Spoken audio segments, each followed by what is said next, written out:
outcome and impact evaluations of nationally planned integrated strategies in order to refine program implementation, service delivery, plans for scale-up, as well as to inform the global evidence base.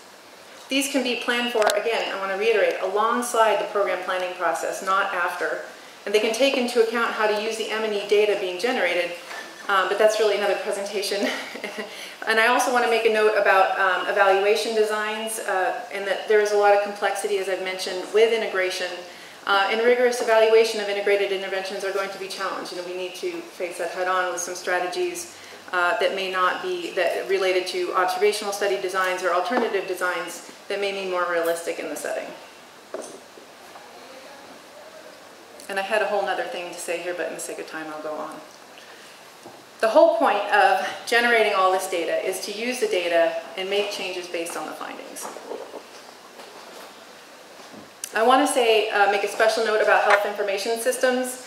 Successfully monitoring and evaluation of integrated interventions are going to require strong health information systems. Health information systems include all that data that's being generated from surveillance, routine health information systems, mapping services, financial data, special studies. But we all know that health information systems, well, especially routine health information systems, tend to be criticized for their data quality and lack of completeness, and so there's a lot there to improve upon. And I think we've seen some examples of efforts to do that today, and that's been very promising.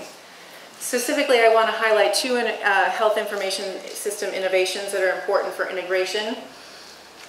One is going to be the interlinked, is an electronic, some sort of record that links clients' data, that makes it client's data available to the provider after the single visit that the client is. This is important for the client's continuum of care, but also if she goes to see other providers or is met through a referral, that provider can access her medical record. And there are some existing examples, and I was pleased to hear some today as well, at least related to an electronic information system, but there are some other examples like the 3 interlinked patient monitoring system from the WHO. Ethiopia has a family card, or just electronic medical records in general. And there's growing recognition of the need to integrate or make interoperable single sector routinely collected health information data. And this is going to require relying more on information technology solutions and platforms to combine data. But it also requires leadership and cooperation and partnership to guide the process, to develop harmonized tools, develop harmonized data entry platforms, and help allocate resources efficiently. So just to end, I want to reiterate that integration is complex, and the M&E systems, what we know already existing, can be there to help manage some of that complexity, and arguing to make that more evident at the country, national, strategic planning level. Because the right mix of services in the mode of delivery and the model of integration will vary from country to country. I'm often asked also about integration indicators, and I've been pleased to hear today some study, a number of, at least 2 presentations I've heard today have spoken specifically about indicators. But I haven't discussed indicators much in this presentation for 2 reasons.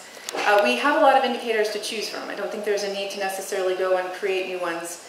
But the right mix of indicators is really going to be dependent on the country's situation. If you go through this systematic process, that will help you pull out what are the right indicators for the context. So there is no quick fix, and I hope that we continue to share lessons learned in a global platform, even as we move forward in a more country-owned approach to integrating health services. Thank you. Thank you very much for your presentation. Our last presenter that will take all the questions is